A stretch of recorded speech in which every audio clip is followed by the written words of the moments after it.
नमस्कार बच्चों। आज का जो वीडियो है हमारा वो है इलेक्ट्रिसिटी पार्ट 2। इसके पहले वाले जो वीडियो में हमने डिस्कस किया था कि इलेक्ट्रिसिटी के अंदर करंट क्या होता है, पोटेंशियल डिफरेंस क्या होता है, रेजिस्टेंस क्या होता है, ओम्स लॉ क्या होता है एक्चुअली।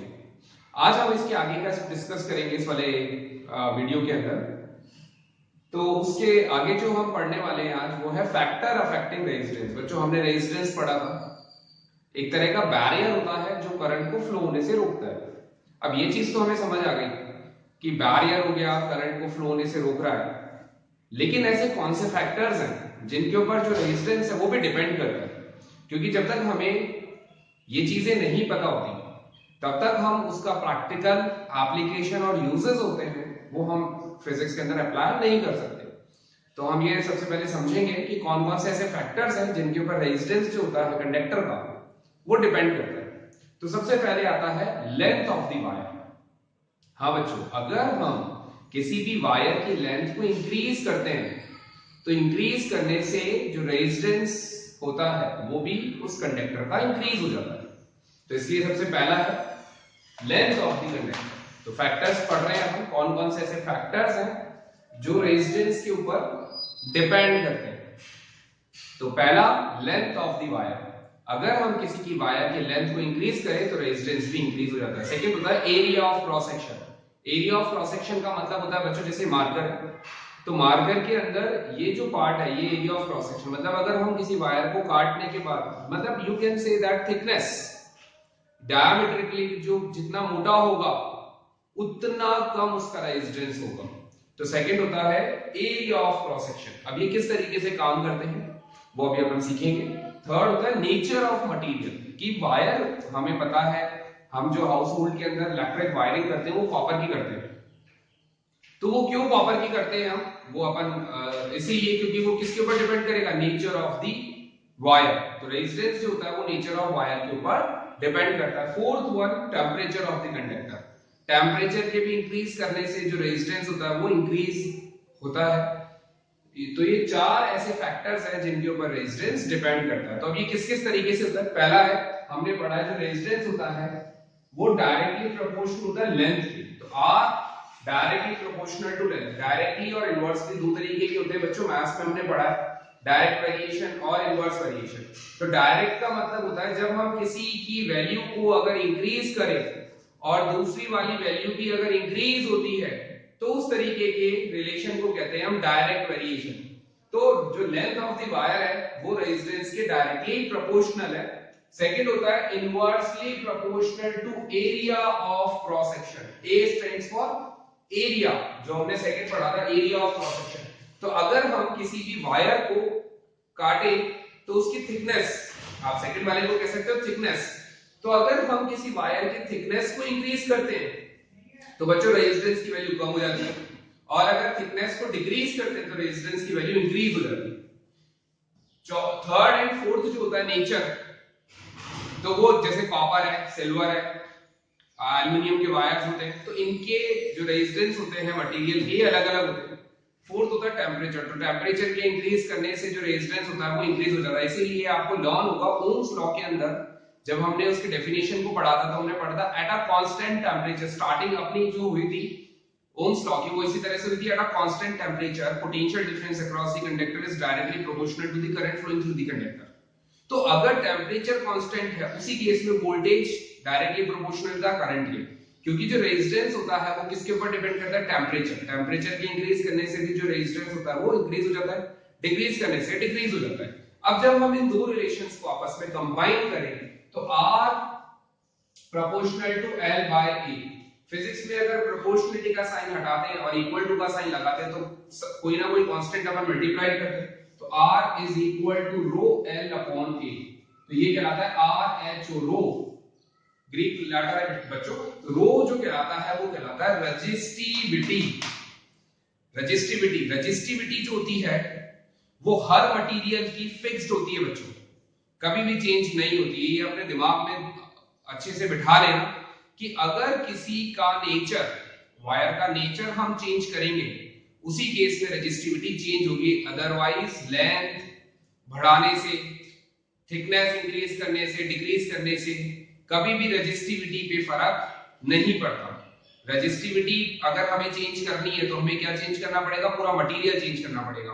तो हर एक वायर की, हर एक मेटल का, हर एक अलॉय का रेजिस्टिविटी होती है। अगर आप क्लास 10 के स्टूडेंट हैं तो आप एनसीईआरटी बुक के अंदर आप जब देखेंगे तो एक रेजिस्टिविटी टेबल गिवन है आपको, उसके अंदर हर एक मटेरियल का, मेटल का, अलॉय का आपको आगे रेजिस्टिविटी दे रखी है। तो रेजिस्टिविटी फिक्स्ड होती है, डिपेंड करती है किस तरीके का मटेरियल है, नेचर किस तरीके का है उसके ऊपर डिपेंड करती है। Length of the wire area of cross section पे कभी भी डिपेंड नहीं करती है। बच्चों बोर्ड एग्जाम्स के लिए ये जो टॉपिक है वो बहुत इंपॉर्टेंट है। क्यों इंपॉर्टेंट है? क्योंकि कई बार रीजनिंग क्वेश्चंस पूछे जाते हैं और रीजनिंग क्वेश्चंस में हमसे ये पूछा जाता है कि हमने अगर लेंथ को इंक्रीज किया, एरिया ऑफ क्रॉस सेक्शन को हाफ किया, तो बताओ रेजिस्टिविटी पर क्या फर्क पड़ेगा। या इस तरह से क्वेश्चन बोलते हैं कि हमने दो कॉपर वायर लिए ए और बी, तो मटेरियल सेम है क्योंकि दोनों कॉपर वायर है, ए जो है वो डबल है बी का, तो बताओ रेजिस्टिविटी जो होगी ए की और बी की कंपेयर करने के लिए कहा जाएगा तो क्या होगी।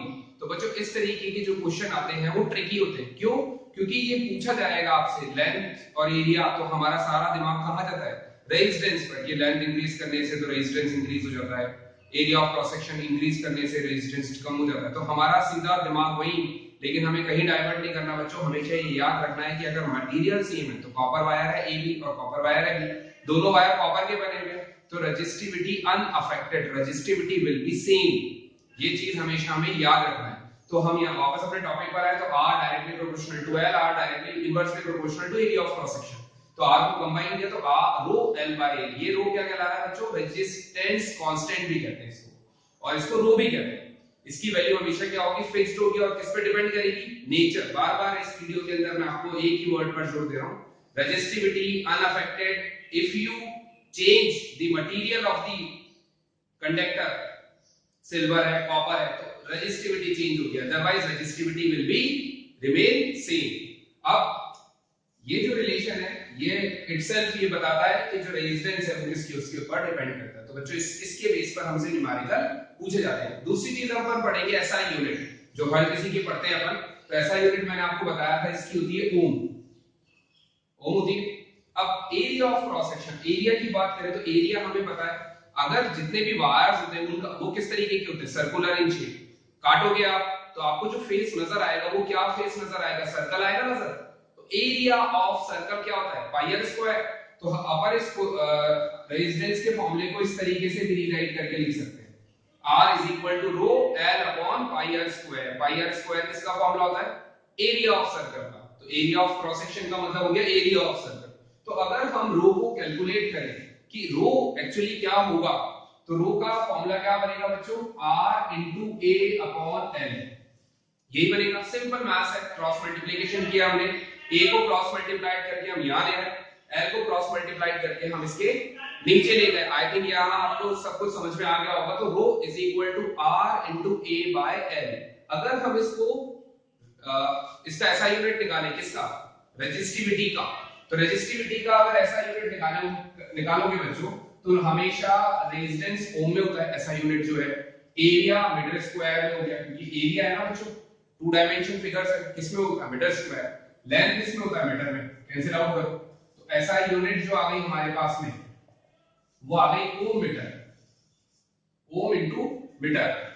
ऐसा unit of resistivity will be ohm into metre.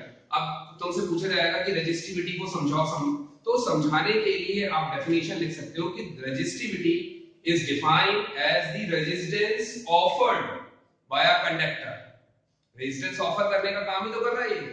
अगर आप नेचर चेंज कर रहे हो तो रेजिस्टेंस, अगर जैसे नाइक्रोम वायर लिया हमने और कॉपर वायर लिया, तो जनरली हम अपने हाउसेस के अंदर कौन सा वायर यूज करते हैं बच्चों, कॉपर वायर यूज करते हैं। तो रीजन क्या है उसके पीछे कॉपर वायर यूज करने का, क्योंकि उसकी जो रेजिस्टिविटी होती है, रेजिस्टिविटी होती है कॉपर वायर की, वो कम होती है as compare to nichrome wire. तो अगर रेजिस्टिविटी कम है तो रेजिस्टेंस कम होगा, और रेजिस्टेंस अगर कम है तो अपन ने पढ़ा था R is equal to V upon I, पढ़ा था ये। तो अगर किसी का रेजिस्टेंस कम होगा तो उसके अंदर जो करंट की वैल्यू है वो इजीली फ्लो करेगी, क्योंकि इनवर्सली प्रोपोर्शनल होता है ये रिलेशनशिप। तो अगर हमें करंट की वैल्यू कहीं पर ज्यादा चाहिए, उस केस के अंदर रेजिस्टेंस को हमें क्या रखना पड़ेगा बच्चों, लो रखना पड़ेगा, बिल्कुल मिनिमम। तो सबसे ज्यादा जो रेजिस्टिविटी, सबसे कम रेजिस्टिविटी होती है सिल्वर की, लेकिन सिल्वर वायर हम यूज नहीं कर सकते क्योंकि कॉस्टली है, most efficient element on earth, तो कम है, काफी इतना चीप नहीं है, इसीलिए हम कॉपर यूज करते हैं। पहले एल्युमिनियम भी यूज किया जाता था कॉपर से पहले, तो एल्युमिनियम जो आता है वो थर्ड पोजीशन पर आता है, सेकंड पोजीशन पर कॉपर आता है, तो इसीलिए अपन हाउस होल्ड के अंदर या जो भी वायरिंग अपन जो जितनी भी करते हैं वायरिंग, वो सब कॉपर वायर की यूज करते हैं, क्योंकि उसका रेजिस्टेंस जो होता है वो कम होता है, रेजिस्टेंस कम होने से करंट उसमें इजीली फ्लो करता है। जहां पे हमें थिक वायर चाहिए होते हैं, जैसे एसी के अंदर हमें करंट की वैल्यू ज्यादा चाहिए, तो करंट की वैल्यू ज्यादा चाहिए तो वहां पर एरिया ऑफ क्रॉस सेक्शन अपन उस वायर का इंक्रीज कर देते हैं। एरिया ऑफ क्रॉस सेक्शन अगर इंक्रीज करेंगे तो रेजिस्टेंस कम होगा, रेजिस्टेंस कम होगा तो करंट की वैल्यू ज्यादा होगी, तो वहां पर ज्यादा करंट हमें चाहिए। तो ये सब एक दूसरे से इंटर रिलेटेड है। तो नाउ आ जाए वापस से कि रेजिस्टिविटी अगर हमें डिफाइन करनी है तो रेजिस्टिविटी अपन कैसे डिफाइन करेंगे। तो resistivity is defined as the resistance offer कर रहा है, resistance offer by a conductor of unit length and unit area. Unit की बात करते हैं, 1 की बात करते हैं, तो ये इसकी डेफिनेशन हो गई। छोटा सा एक बार को रिकॉल करें तो चार फैक्टर्स हैं जो रेजिस्टेंस पे डिपेंड करते हैं। One, length of wire, area of cross section, nature of material, temperature. R directly होता है प्रोपोर्शनल लेंथ के, लेंथ इंक्रीज करने से रेजिस्टेंस इंक्रीज, इनवर्सली प्रोपोर्शनल होता है एरिया ऑफ क्रॉस सेक्शन के, एरिया कम करेंगे तो रेजिस्टेंस ज्यादा हो जाएगा, एरिया ज्यादा करेंगे तो रेजिस्टेंस कम हो जाएगा। इनको कंबाइन करते तो R डायरेक्टली रिलेशनशिप आता है R proportional to L by, proportionally का साइन हटा तो कांस्टेंट लगाया, इस कांस्टेंट को कहते हैं रो, रेजिस्टेंस कांस्टेंट भी कहते हैं और रेजिस्टिविटी भी कहते हैं। अब रेजिस्टिविटी की ऐसा यूनिट अगर हमें निकालनी है तो वेरी इजी से, वेरी सिंपल, बहुत कुछ लर्न नहीं करना बच्चों, बस बेसिक चीजें जो आना चाहिए। तो क्रॉस मल्टीप्लाई किया, रो ये ओम होता है रेजिस्टेंस, एरिया होता है मीटर स्क्वायर में, लेंथ होता है मीटर में, काटा तो ओम मीटर ऐसा यूनिट आ जाए। तो बहुत कुछ लर्न नहीं करना, समझना होता है फिजिक्स में। समझ में आ गया होगा यहाँ तक, आई होप। उसके बाद अपन कुछ इसके न्यूमेरिकल्स देखेंगे कि एग्जाम में किस तरीके के न्यूमेरिकल हमसे पूछे जाते हैं। बच्चों बहुत सारे लंबी कैलकुलेशन वाले कभी भी न्यूमेरिकल नहीं पूछे जाएंगे, क्वेश्चन बनेगा डायरेक्टली रेजिस्टेंस निकालो, रेजिस्टेंस निकालने के लिए पूछा जाएगा तो तुम्हें रेजिस्टिविटी दे देंगे, लेंथ दे देंगे, रेडियस दे देंगे, डायमीटर दे देंगे, डायमीटर दे दिया तो हाफ करने से रेजिस्टेंस आ जाएगा। एनसीईआरटी को खोलिए अपनी, उसमें क्वेश्चन दिया गया है एग्जांपल में, अगर आप चेक करेंगे 12 चैप्टर है आपका ये, उसके अंदर r डायमीटर गिवन है 3 mm, तो 3/2 × 10⁻³ करेंगे, क्यों? क्योंकि उसे मीटर में कन्वर्ट करेंगे। उसके बाद इस फॉर्मूले में डालेंगे तो आपके पास क्या आ जाएगा, रेजिस्टेंस आ जाएगा। कुछ क्वेश्चंस होते हैं जिसके अंदर कुछ भी गिवन नहीं होता, फिर भी हमसे पूछा जाता है, तो अपन उसी तरीके की प्रॉब्लम जो है किस तरह से निकाली जाती है वो अपन नेक्स्ट अपन लेंगे इस वाले चैप्टर का पार्ट। तो बच्चों क्वेश्चन है हमारा, a 6 ohm resistance wire is doubled by up by folding। तो हमने एक 6 ohm का रेजिस्टेंस वायर लिया और उसको डबल कर दिया, फोल्ड करके डबल कर दिया। Calculate the new resistance of the wire. अब इसमें इस न्यूमेरिकल को अगर ध्यान से देखें तो कुछ है नहीं, इसमें कोई भी न्यूमेरिकल वैल्यू हमें नहीं दे रखी है, केवल 6 ओम दे रखा है। इसका मतलब केवल हमें R दे रखा है। अगर अपन को सिंपलीफाई करें तो केवल हमें 6 ओम, मतलब हमें R गिवन है और R भी कितना गिवन है इसके अंदर, 6 ओम, और इसके अलावा कुछ नहीं दे रखा। तो और फिर भी हमसे पूछा जा रहा है न्यू रेजिस्टेंस निकालो। तो अपन इसे हमारा जो कॉन्सेप्ट हमने पढ़ा है उसके साथ कैसे हम इसको कोरिलेट करेंगे बच्चों। देखो जो रेजिस्टेंस होता है वो किस पे डिपेंड करता है, पहला पढ़ा था लेंथ ऑफ द वायर, तो हमने यहाँ पर क्या करा, डबल कर दिया बाय फोल्डिंग। तो वायर को हमने, ये वायर सपोज अपन ने वायर लिया तो अपन ने वायर को डबल कर दिया, मतलब इस तरह से हमने उसको फोल्ड करके डबल कर दिया। तो डबल करने पे आपको क्या नजर आ रहा है, उसकी लेंथ तो हाफ हो गई और जो एरिया था वो डबल हो गया। पहले ये वायर था, अपन ने इसको फोल्ड करके डबल कर दिया, तो डबल करने से एरिया तो हाफ हो गया, एरिया तो डबल हो गया और लेंथ जो हो गई वो हाफ हो गई। तो अगर हम इसी कॉन्सेप्ट को इस क्वेश्चन के अंदर देखें तो कैसे देखेंगे, R = L/A इनिशियली होता है, इनिशियली जो फॉर्मूला हमने पढ़ा है वो यही वाला पढ़ा। अब हमने क्या किया, जो न्यू लेंथ है, न्यू लेंथ है वो कितनी हो गई, हाफ हो गई, मतलब L/2। जो न्यू लेंथ है हमारी L, कैपिटल L से रिप्रेजेंट कर लेते हैं अपन उसे, क्योंकि अपन ने क्या किया, उसको डबल करा ना, तो डबल कैसे किया, फोल्ड करके डबल किया उसे, तो length becomes half and area of cross section become double. तो न्यू एरिया जो अपने पास में आ गया वो हमारे पास आ गया 2A। 2A मतलब डबल हो गया एरिया ऑफ क्रॉस सेक्शन। अब area of cross section double हो गया, लेंथ हमारे पास में हाफ हो गई, तो न्यू R अगर अपन देखें न्यू रेजिडेंस को अपन r डैश से रिप्रेजेंट करें तो रो l हमारे पास कितना है, l अपॉन a फॉर्मूला लिखा। अब इसकी वैल्यू को सब्स्टिट्यूट करें तो सब्स्टिट्यूट करने पे l/2 आ गया और एरिया ऑफ क्रॉस सेक्शन हो गया 2a। तो हमारे पास फॉर्मूला हो गया 1/4 रो l/a। अगर आप लोग ध्यान से देख रहे हो बच्चों तो 2 into 2 तो 4 हो गया, 1 आ गया भाग रो l और a, रो l और a। तो अगर अपन कंपेयर करें इस वाले और इस वाले फॉर्मूले को तो हमारे पास क्या आ गया, rho l by a, rho l upon a आ रहा है, किसके बराबर है, r के बराबर है। तो r डैश की वैल्यू हमारे पास कितनी आ गई, 1/4 into r। और ये जो r हमें दे रखा है, ये r कितना के बने हमें 6 ओम दे रखा है। तो अपन r डैश की वैल्यू अगर अपन लिखेंगे तो r डैश की वैल्यू क्या लिखेंगे अपन, 1/4 into 6 कैंसिल आउट करेंगे तो r डैश की वैल्यू हमारे पास आ जाएगी 1.5 ओम। इस तरीके से अब आप लोगों को ये कॉन्सेप्ट भी समझ आया होगा कि अगर अपन लेंथ ऑफ द वायर को कम कर देते हैं और area of cross section increase करते हैं तो उससे बच्चों देखो रेजिस्टेंस की वैल्यू 1/4 हो जाती है। तो न्यूमेरिकल हमारे बोर्ड एग्जाम्स में इसी तरीके से आते हैं और ये बहुत इंपॉर्टेंट है, 100% इंपॉर्टेंट कॉन्सेप्ट है बच्चों बोर्ड एग्जाम के लिए। तो अच्छे से प्रिपेयर करना है हमें ये वाला क्वेश्चन। एक और बात समझें तो 6 ओम हमें रेजिस्टेंस दे रखा है और अगर हमने वायर की लेंथ को डबल हाफ कर दिया, एरिया ऑफ क्रॉस सेक्शन को डबल हो गया, क्योंकि resistance wire is double up by folding, fold करके अपन से डबल कर देते, area of cross section become 2 times और लेंथ बिकम हाफ। तो न्यू लेंथ हाफ हो गई, area of cross section double हो गया, नया वाला फॉर्मूला लगाया तो 1/4 r के बराबर हो गया। r की वैल्यू हमने 6 इसके अंदर पुट कर दी, कैंसिल आउट किया तो जो नया रेजिस्टेंस आया है वो 1/1.5 ओम के बराबर आया है। इसी तरीके का क्वेश्चन आपके बुक में भी दे रखा है, एनसीईआरटी बुक में भी चेक कीजिएगा बच्चों। ये 100% इंपॉर्टेंट कॉन्सेप्ट है, अच्छे से इसको अपने दिमाग में रिकॉल करिए। नहीं आता समझ में कमेंट सेक्शन के अंदर मेरे से पूछिए, मैं दोबारा एक्सप्लेन करूंगा आपको।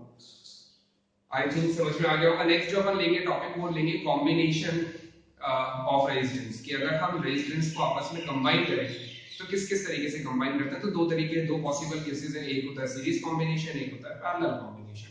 तो वो कैसे काम करता है वो अपन समझते हैं। नेक्स्ट जो टॉपिक है बच्चों वो है हमारा कॉम्बिनेशन ऑफ रेजिस्टेंसेस। तो कॉम्बिनेशन ऑफ रेजिस्टेंसेस हमारे दो तरीके के होते हैं, एक होता है सीरीज कॉम्बिनेशन और दूसरा होता है पैरेलल कॉम्बिनेशन। अब ये सीरीज और पैरेलल होता क्या है, तो उसके लिए एक छोटा सा एग्जांपल, आपने दिवाली पर अपन लाइटिंग करते हैं, अपने घरों को सजाते हैं, अपन लंबी लंबी लाइटिंग लाते हैं, उनको लगाते हैं, उसमें से अगर एक भी बल्ब फ्यूज हो जाता है तो पूरा का पूरा जो हमारा लाइटिंग होती है वो खराब हो जाती है। तो वो जो कॉम्बिनेशन है जिसमें बल्ब जुड़े हुए एंड टू एंड, उसे हम कहते हैं सीरीज कॉम्बिनेशन। तो पैरेलल क्या होता है, पैरेलल होता है जो हमारे हाउसेस के अंदर जो कॉम्बिनेशन है बच्चों वो है पैरेलल कॉम्बिनेशन। उस हाउसेस में ऐसा थोड़ी ना होता है कि एक बल्ब फ्यूज हो गया तो सारी लाइट चली गई, नहीं, इसका मतलब वो वाला कॉम्बिनेशन और इस वाले कॉम्बिनेशन में अंतर है, वो जो अंतर है वही सीरीज और पैरेलल का अंतर है बच्चों। तो वो जो होता है एंड टू एंड, जब हम किसी भी चीज को जोड़ते हैं, अप्लायंसेस को जोड़ते हैं एक दूसरे के साथ में, उसको कहते हैं सीरीज कॉम्बिनेशन। तो सीरीज कॉम्बिनेशन का सबसे बड़ा ड्रॉबैक क्या है कि अगर एक भी चीज आउट ऑफ ऑर्डर हो जाता है तो पूरा सर्किट के जितने भी अप्लायंसेस है वो सब आउट ऑफ ऑर्डर हो जाते हैं। पैरेलल कॉम्बिनेशन में ऐसा नहीं होता। अगर एक बल्ब आपके हाउस के अंदर फ्यूज हो गया तो बाकी सारी लाइट आती रहती है, एक स्विच आउट ऑफ ऑर्डर हो गया तो बाकी सब चलता रहता है। तो उस तरीके के कॉम्बिनेशन को कहते हैं हम पैरेलल कॉम्बिनेशन। इसीलिए डेफिनेशन लिखी हुई है बच्चों, व्हेन टू और more resistance are connected end to end. अब एंड टू एंड का मतलब क्या होता है, एंड टू एंड का मतलब होता है इस तरीके से। तो इस तरीके के कॉम्बिनेशन को हम कहते हैं एंड टू एंड कॉम्बिनेशन, जहां पे रेजिस्टेंसेस आपस में जुड़े हुए हैं एंड टू एंड। तो इस तरीके के कॉम्बिनेशन को हम कहते हैं सीरीज कॉम्बिनेशन। अब पैरेलल क्या होता है अगर ये सीरीज है तो बच्चों पैरेलल कॉम्बिनेशन ऐसा होता है, पैरेलल लाइंस मैथ्स में देखिए हमने, तीन लाइंस एक दूसरे के पैरेलल है जिनके बीच का डिफरेंस है उसको कहते हैं पैरेलल। लेकिन पैरेलल कॉम्बिनेशन समझने के लिए क्या करेंगे फिजिक्स में, जरूरी नहीं है ये पैरेलल में ही हो, हमेशा किसी भी तरीके से हो सकते हैं, बट इनके जो ये पॉइंट्स है, टर्मिनल्स जो हैं, दो टर्मिनल होते हैं, उन दोनों सेम टर्मिनल से दो या दो से ज्यादा रेजिस्टेंसेस जब जुड़े हुए होते हैं, इसीलिए डेफिनेशन है व्हेन टू और more resistances are connected between same two points. तो यहाँ पे दो पॉइंट सेम हो गया, ये अपन ए कंसीडर करें, ये अपन बी कंसीडर करें, तो इसके बीच में तीन रेजिस्टेंसेस जुड़े हुए हैं, तो इसको हम कहेंगे क्या, पैरेलल कॉम्बिनेशन। यहाँ पर ये A B C D, तो एंड टू एंड जुड़े हुए, तो इस तरीके के कॉम्बिनेशन को सीरीज कॉम्बिनेशन, इस तरीके की कॉम्बिनेशन को पैरेलल कॉम्बिनेशन। अब आप NOTE नोट करके अच्छे से लिख लेना, दो चीजें मैं बता रहा हूं इनके बारे में, एक एक चीज क्या है। पहली चीज, दो चीजें बताने वाली है, तो पहली चीज क्या है कि सीरीज कॉम्बिनेशन के अंदर करंट अगर जा रहा है तो बिना किसी दिक्कत के सीधा चला जाएगा, तो दिक्कत तो यहाँ भी नहीं होगी, यहाँ भी सीधा चला जाएगा। तो इससे इसको समझने के लिए क्या है, करंट जो होता है सीरीज कॉम्बिनेशन में वो डिवाइड नहीं होता, मतलब जितने भी रेजिस्टेंसेस आप लगाएंगे, जितने भी बल्ब लगाएंगे, उसमें जो करंट की वैल्यू होगी वो सेम होगी। तो क्या चीज बदलती है, वोल्टेज, क्योंकि बच्चों इनके रिलेशनशिप में तीन ही चीजें हैं, वोल्टेज है, करंट है और रेजिस्टेंस है। तो रेजिस्टेंस और करंट हमें पता है, यहाँ पे वोल्टेज जो होता है सीरीज कॉम्बिनेशन में वो डिवाइड होता है, बट पैरेलल कॉम्बिनेशन में ऐसा नहीं होता। पैरेलल कॉम्बिनेशन में क्या होता है, पैरेलल कॉम्बिनेशन के अंदर current will be, potential will be same and current will be divided. Current जो होता है पैरेलल में वो तो डिवाइड होता है, और जो वोल्टेज होता है वो हमेशा सेम होता है। इसीलिए अपने हाउसेस के अंदर आपने देखा होगा 220 वोल्टेज सप्लाई होता है, तो 220 वोल्टेज अगर सप्लाई हो रहा है तो हर एक अप्लायंसेस के पास में 220 वोल्टेज जा रहा है। इसीलिए आप कोई भी बाजार से अप्लायंसेस खरीद के लेकर आते हैं तो उसके जो कार्टन आता है उस पे लिखा हुआ होता है work with full efficiency 220 voltage with 220 voltage. तो 220 वोल्टेज जितने भी अप्लायंसेस अपन बनाते हैं इंडिया में, वो सारे किस पर बनाते हैं, 220 वोल्टेज पर वर्क करें, क्योंकि डोमेस्टिक हमारे हाउसेस को डोमेस्टिक जो गवर्नमेंट हमें सप्लाई करता है वो कितना वोल्टेज सप्लाई करता है, 220 वोल्टेज सप्लाई करता है। तो जितने भी अप्लायंसेस बनते हैं वो 220 वोल्टेज पर वर्क करते हैं।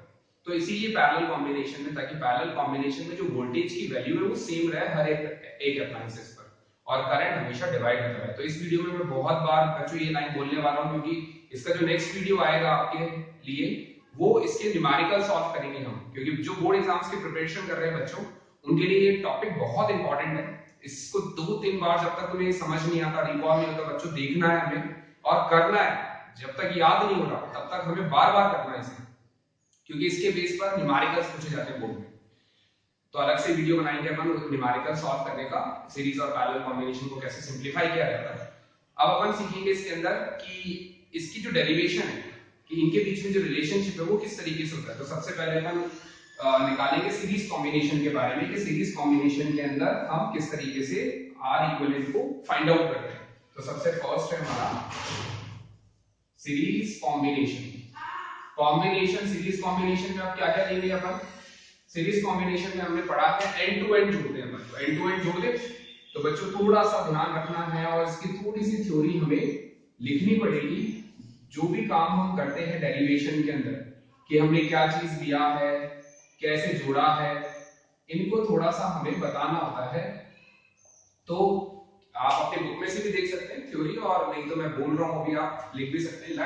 let three resistances R1, R2 and R3 are connected in series across a voltage V। V voltage हमने ले लिया, टोटल वोल्टेज, और इन तीनों को किस में जोड़ दिया, सीरीज में जोड़ दिया। Let I be the current, current की जो वैल्यू ली है हमने वो I ली है। Let I be the current for three resistance R1, R2 and R3। तो R1, R2, R3 पर जो करंट जाएगा वो सेम होगा ना, क्योंकि सीरीज कॉम्बिनेशन के अंदर जो करंट होता है वो कभी भी डिवाइड नहीं होता। क्या चीज डिवाइड होती है, वोल्टेज डिवाइड होता है। तो वोल्टेज डिवाइड होता है तो वोल्टेज लगाना पड़ेगा हमको मेजर करने के लिए कि कितना कितना वोल्टेज आ रहा है। अब बच्चों आपने देखा होगा कि सर ने वोल्टेज ऐसे लगाया बट करंट ऐसे फ्लो करवा दिया। तो आपने पार्ट 1 अगर वीडियो देखा इलेक्ट्रिसिटी का, तो उसमें हमने क्या सीखा था, वोल्ट मीटर मेजर करता है वोल्टेज, और वोल्टेज मेजर अगर करता है तो हमेशा सर्किट में अपन उसको किस तरीके से लगाते हैं, पैरेलल कॉम्बिनेशन में लगाते हैं। इसीलिए मैंने तीनों वोल्टेजेस को पैरेलल में जोड़ा है। तो आई होप ये समझ में आया। Late three resistance R1, R2, R3 are connected in series across a voltage V। Let I be the current for all three resistance R1, R2, R3। For voltage for R1 V1, R2 for V2 and for R3 V3 be the voltage। अब इसके अंदर अगर इस derivation को हम करें आगे solve, तो क्या चीज डिवाइड हो रही है, वोल्टेज डिवाइड हो रहा है। तो यहाँ पे मैंने लिखा V। अब ये जो V है ये कितने पार्ट में डिवाइड हो रहा है, V1, V2, V3। जब इन तीनों को ऐड करेंगे तो हमारे पास क्या आ जाएगा, टोटल वोल्टेज आ जाएगा। तो अपन यहाँ पे लिख देते हैं V1 plus V2 plus V3। Easy था, टोटल वोल्टेज लिख दिया, डेरिवेशन खत्म। नहीं हो सकता ना। अभी क्या करना है, रिलेशनशिप निकालना है हमें, रेजिस्टेंस कैसे निकालना।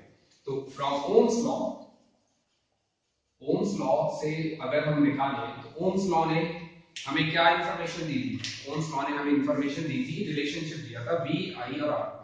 इससे पहले वाला वीडियो अगर ध्यान से देखा तो क्या था formula? V is equal to IR, लिखते हैं तो V is equal to IR हमने ओम्स ने हमें बताया। तो V की वैल्यू पता है, इसी तरह से V1 अगर हम लिखेंगे तो V1 की वैल्यू आएगी IR1। अब बच्चों I1 नहीं लिखना, I लिखना, क्योंकि तीनों के लिए जो करंट है वो सेम है। इसी तरह से V2 कितना हो जाएगा? IR2, और V3 की वैल्यू कितनी हो जाएगी? IR3। अब अगर हमें टोटल वोल्टेज पता करना है यहाँ पे तो V की वैल्यू अपनी कितनी है? IR पूरे सर्किट में। V1 के लिए कितना आ जाएगा? IR1, IR2, IR3। I hope clear, समझ में आया होगा।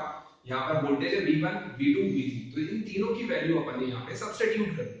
अब इसकी वैल्यू सब्स्टिट्यूट करने पर ये तो एज इट इज IR है, I कॉमन ले लिया, क्या बचा? R1, R2, R3। Maths use करा है बच्चों, सिंपल कुछ नहीं, केवल तीनों जगह I कॉमन था, कॉमन ले लिया, दोनों जगह से I कैंसिल आउट हो गया। इसको कहेंगे R इक्विवेलेंट। तो R इक्विवेलेंट जब अपन निकालेंगे तो वो तीनों के एडिशन के बराबर होता है। R इक्विवेलेंट EQU मतलब इक्विवेलेंट। जैसे सपोज हम मार्केट से 3 रेजिस्टेंस लेकर आए 555 ओम के, हमें चाहिए था 15 ओम। अब हम टेंशन में आ गए कि भैया क्या करें, हमें 15 ओम का तो मिला नहीं। तो बच्चों फिजिक्स पढ़ा है, तीनों को जोड़ दो सीरीज में, टोटल हो जाएगा 15 ओम। वही काम कि R इक्विवेलेंट मतलब कि टोटल रेजिस्टेंस जो है वो कितना हो गया, तो जितने भी इंडिविजुअल रेजिस्टेंस है उनका सबको जोड़ दो तो R इक्विवेलेंट आ जाता है। तो सीरीज कॉम्बिनेशन में फिर से अपन रिकॉल करें तो सीरीज कॉम्बिनेशन में current will be same but voltage divides. बार-बार करेंगे अपन इसको रिकॉल। जो और R इक्विवेलेंट जो होता है, R इक्विवेलेंट की जो वैल्यू आती है, हमेशा ध्यान रखना बच्चों, इन इंडिविजुअल रेजिस्टेंस से बड़ी आती है।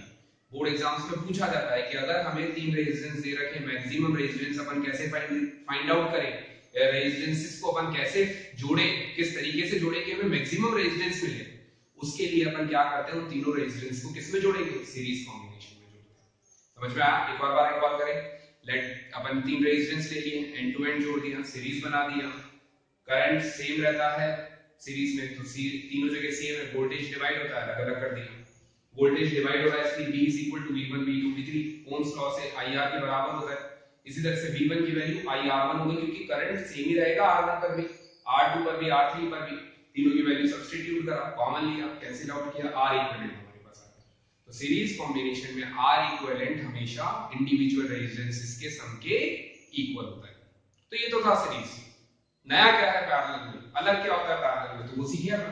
आई होप आपको ये समझ में आ गया होगा बच्चों। तो आज अब नेक्स्ट जो सीखेंगे वो पढ़ेंगे कि पैरेलल कॉम्बिनेशन में क्या होता है R इक्विवेलेंट।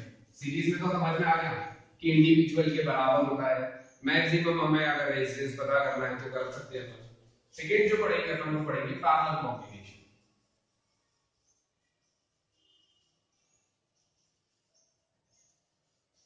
अब पैरेलल कॉम्बिनेशन के अंदर बच्चों पहले तो डायग्राम बना लें हम इसका।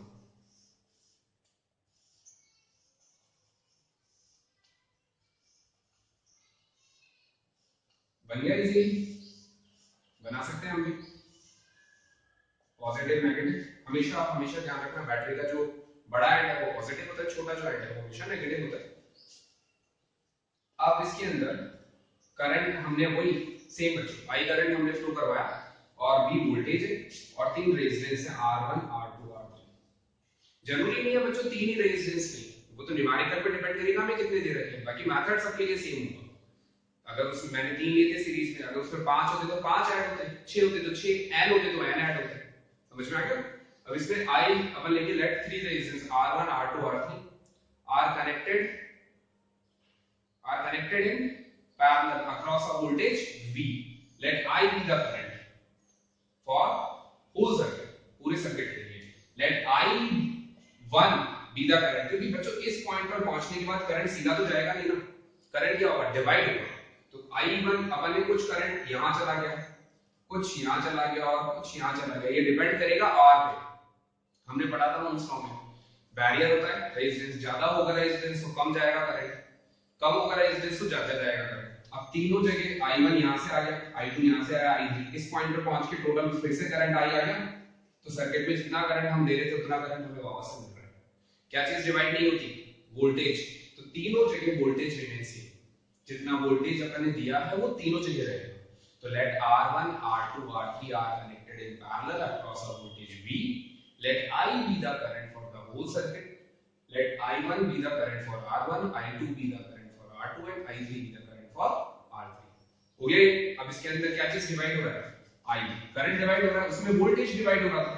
Simple logic. तो total current I is equal to I1, I2, I3 के बराबर हो गया। अब from Ohm's law,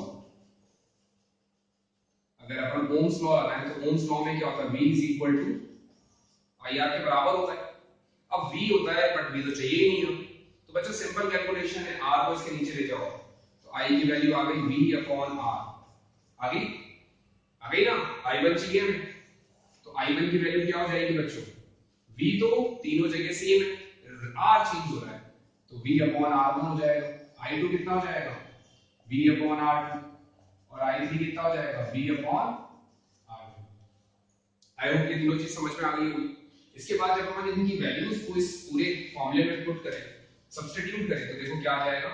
V upon R, I की जगह हमने V अपॉन R पुट कर दी। I1 की वैल्यू कितनी है? V upon R1, V upon R2, V upon R3। अब इन तीनों में V कॉमन आ गया, क्या बचेगा? 1 bye R1, 1 bye R2, 1 bye R3 आ गया ये। और यहाँ पे V बाय R है, V से V कैंसिल आउट हो गया, 1 बाय R, 1 बाय R बचेगा ना? तो 1 by R is equal to कितना हो गया? 1 bye R1, 1 bye R2, 1 bye R3। तो R इक्विवेलेंट हमारे पास में है। R इक्विवेलेंट आ गया। तो इसके अंदर जो R इक्विवेलेंट होता है वो रेजिस्टेंस के रेसिप्रोकल के सम के बराबर होता है। सीरीज कॉम्बिनेशन में क्या था? R इक्विवेलेंट इंडिविजुअल जो रेजिस्टेंस थे उनके सम के बराबर था, इसमें रेसिप्रोकल के सम के बराबर है। तो बोर्ड एग्जाम्स में कई बार क्वेश्चन पूछा गया है, हमें 3-4 रेजिस्टेंस दे दी और पूछा गया कि मिनिमम रेजिस्टेंस हम कैसे ऑब्टेन करें, किस तरह से इन्हें कनेक्ट करें कि मिनिमम रेजिस्टेंस आए। तो मिनिमम रेजिस्टेंस के लिए हम क्या करेंगे? रेसिप्रोकल करके और उन्हें ऐड कर देंगे। इसका मतलब किस में डालेंगे? हम उन्हें पैरेलल कॉम्बिनेशन में डालेंगे। समझ में आ रहा है? हमें 1 ओम का रेजिस्टेंस वायर चाहिए, मिला नहीं मार्केट में, 3 ओम के लिए आया थी, उनको जोड़ दिया सीरीज पैरेलल में, तो 1 बाय 3, 1 बाय 3, 1 बाय 3 काटोगे 3 बाय 3 बना जाएगा, रेसिप्रोकल करोगे तो भी बनी होगा। तो हमेशा याद रखना पैरेलल कॉम्बिनेशन में जो इंडिविजुअल रेजिस्टेंस होते हैं उनका वो हमेशा ज्यादा होते हैं R इक्विवेलेंट से, उसकी जो वैल्यू होती है वो R इक्विवेलेंट से हमेशा ज्यादा आएगी। आई होप आपको ये समझ में आया होगा वीडियो। इसका जो नेक्स्ट वीडियो है उसमें अपन इनकी प्रॉब्लम सॉल्व करेंगे और वो बोर्ड एग्जाम्स के लिए 100% इंपॉर्टेंट है बच्चों। उससे पहले आपको ये जो सीरीज कॉम्बिनेशन और पैरेलल कॉम्बिनेशन का ये अच्छे से दिमाग में हमें लर्न करना है। तो एक बार इसको रिकॉल करें। तो पैरेलल कॉम्बिनेशन में current divide voltage remain same, इसीलिए करंट को डिवाइड हुआ इसलिए करंट हमने लिख दिया। ओम्स लॉ से V = IR वाला रिलेशन से अपन ने I की वैल्यू को निकाल के सब्स्टिट्यूट कर दिया। मैथमेटिकली V कॉमन आ गया, जो रह गया R इक्विवेलेंट की वैल्यू बची। आई होप समझ में आ गया होगा। तो बच्चों इसको बार-बार हमें रिकॉल करना है, पढ़ना है, अच्छे से लर्न करना है और इसके जो नेक्स्ट वीडियो है उसके अंदर अपन इसकी प्रॉब्लम्स को निकालेंगे कि किस तरीके से हम इनको यूज करते हैं। अगर आपको ये वीडियो अच्छा लगा बच्चों तो प्लीज लाइक करिएगा, शेयर तो करना ही है हमें और subscribe my channel. Till now keep watching. Thank you.